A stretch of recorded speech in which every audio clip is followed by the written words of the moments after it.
Halo semuanya, apa kabar? Senang sekali kita bisa bertemu lagi. Hari ini kita akan kupas tuntas, benar-benar sampai ke akarnya, soal satu malam yang super istimewa dalam kalender Islam, yaitu malam Nisfu Sya'ban. Wah, ini malam yang katanya penuh berkah, pengampunan, sekaligus malam penentuan takdir. Yuk kita mulai dengan pahami dulu konteks besarnya. Oke, sebelum kita ngomongin malamnya, kita bahas dulu bulannya ya. Coba deh Anda bayangin, ada satu bulan yang posisinya itu kayak kejepit di antara dua bulan super mulia, Rajab dan Ramadan. Nah, karena posisinya ini, sering banget bulan ini ya kelewat gitu aja, dilupakan banyak orang. Dan ini bukan cuma kira-kira loh, Nabi Muhammad SAW sendiri yang menyoroti hal ini. Beliau bersabda kalau Sya'ban itu bulan yang sering dilupakan orang, padahal ironisnya justru di bulan inilah seluruh catatan amal kita selama setahun penuh diangkat ke hadapan Allah. Kebayangkan? Jadi pas momen paling krusial, momen laporan amal tahunan kita malah banyak yang lengah. Inilah yang bikin bulan ini jadi penting banget. Jadi biar kita benar-benar ngerti seberapa agungnya malam nisfu Sya'ban, kita harus lihat dulu konteks bulannya secara utuh. Karena ternyata Sya'ban ini bukan cuma bulan penantian, tapi justru panggung bagi banyak banget peristiwa monumental dalam sejarah Islam. Coba deh kita lihat lini masanya, ini luar biasa banget. Betapa padatnya peristiwa-peristiwa penting yang terjadi di bulan Sya'ban, apalagi di tahun kedua Hijriyah. Bayangin, cuma dalam satu bulan, arah kiblat umat Islam pindah ke Ka'bah. Perintah fundamental puasa Ramadan turun, bahkan anjuran untuk berselawat kepada Nabi juga diwahyukan. Jadi Sya'ban ini bukan sekedar bulan jeda, sama sekali bukan. Ini bulan di mana pilar-pilar utama identitas Islam itu ditegakkan.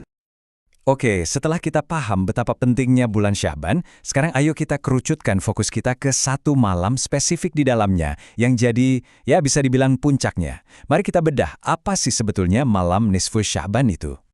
Secara bahasa, gampang banget. Nisfu itu artinya ya setengah atau pertengahan.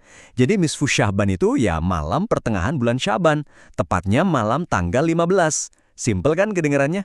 Tapi maknanya wah, dalam banget. Kita balik lagi ke hadis yang tadi. Karena inilah inti dari malam nisfu Sya'ban. Ini adalah momen presentasi amal tahunan kita kepada Tuhan. Dan coba deh kita lihat teladan dari Nabi. Beliau ingin saat laporan itu diserahkan, beliau berada dalam kondisi spiritual terbaiknya, yaitu sedang berpuasa. Ini pelajaran penting banget buat kita tentang gimana seharusnya kita menyikapi momen ini. Jadi, poin paling krusialnya begini. Coba deh bayangkan malam nisfu Sya'ban itu kayak momen tutup buku tahunan kita. Semacam audit spiritual akhir tahun gitu, di mana semua perbuatan kita, yang baik, yang buruk, semuanya diserahkan. Ini waktunya kita untuk refleksi besar-besaran. Nah, karena statusnya sebagai malam pelaporan dan penentuan, malam ini juga otomatis jadi malam yang, penuh banget sama keutamaan dan berkah yang luar biasa. Yuk kita bedah satu-satu, apa aja sih keistimewaan malam ini? Ada 3 keutamaan utama yang sering disebut-sebut. Pertama, ini adalah malam pengampunan, di mana pintu maaf itu dibuka selebar-lebarnya. Kedua, ini malam mustajab, di mana doa-doa kita punya peluang super besar untuk dikabulkan. Dan ketiga, ini adalah malam penuh rahmat, saat rahmat Allah turun melimpah ke bumi. Wah, ini kayak paket spiritual lengkap kan? Dan hadis ini benar-benar nunjukin betapa luasnya pengampunan yang ditawarkan. Allah mengampuni seluruh makhluknya.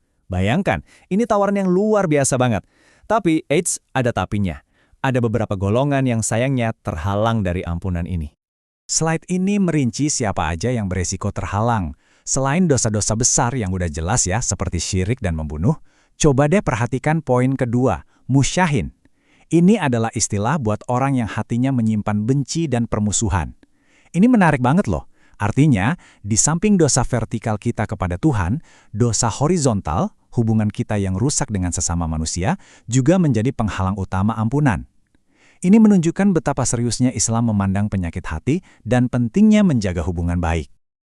Nah, setelah tahu keutamaannya yang segede itu, pertanyaannya sekarang, gimana caranya kita bisa meraihnya? Bagaimana cara kita memanfaatkan malam istimewa ini sebaik-baiknya? Yuk kita lihat amalan-amalan yang dianjurkan. Anggap aja ini menu ibadah kita untuk malam nisfu Sya'ban. Puasa di siangnya, lalu malamnya kita isi penuh dengan memperbanyak doa, berzikir, beristighfar, baca Al-Quran, dan mendirikan sholat-sholat sunnah. Intinya cuma satu, menghidupkan malam ini dengan ibadah dan terus terkoneksi dengan Sang Pencipta. Nah, ini nih yang menarik. Ada salah satu amalan yang populer banget di masyarakat, yaitu membaca surat Yasin sebanyak 3 kali. Ini bukan sekedar membaca biasa loh, tapi setiap bacaan diiringi dengan niat dan permohonan yang spesifik. Untuk umur yang berkah, untuk rezeki dan perlindungan, serta untuk kekayaan hati dan akhir yang baik. Sangat terstruktur ya. Penting juga buat kita tahu kalau ada sedikit diskusi di kalangan para ulama soal amalan di malam ini. Gini, mayoritas itu sepakat banget kalau menghidupkan malam ini dengan ibadah umum, kayak sholat malam biasa, zikir, doa, itu sangat dianjurkan. Tapi, untuk sholat sunnah dengan tata cara yang sangat spesifik, nah di sini ada perbedaan pendapat. Kenapa? Karena landasan hadisnya dinilai lemah oleh sebagian ulama. Jadi ini sekedar informasi biar kita paham konteksnya. Sekarang, di bagian terakhir, mari kita lihat gambaran besarnya. Bagaimana semua ini nyambung ke sesuatu yang lebih agung. Karena malam nisfu Sya'ban ini bukanlah sebuah akhir, melainkan sebuah gerbang persiapan spiritual yang luar biasa. Jadi, poin krusialnya adalah ini. Dengan ditutupnya buku catatan amal kita tuh diberi kesempatan untuk memulai lembaran baru yang masih putih bersih. Malam nisfu Sya'ban ini fungsinya seperti tombol riset spiritual untuk membersihkan diri dan mempersiapkan hati kita menyambut tamu agung yang akan segera tiba, bulan suci Ramadan. Jadi, setelah semua pemaparan ini, pertanyaannya kembali kepada kita masing-masing. Dengan kesempatan memulai lembaran baru yang bersih ini, bagaimana kita akan mengisinya? Apa yang akan kita lakukan untuk memastikan kita memasuki Ramadan dalam keadaan spiritual terbaik? Semoga perenungan ini bermanfaat.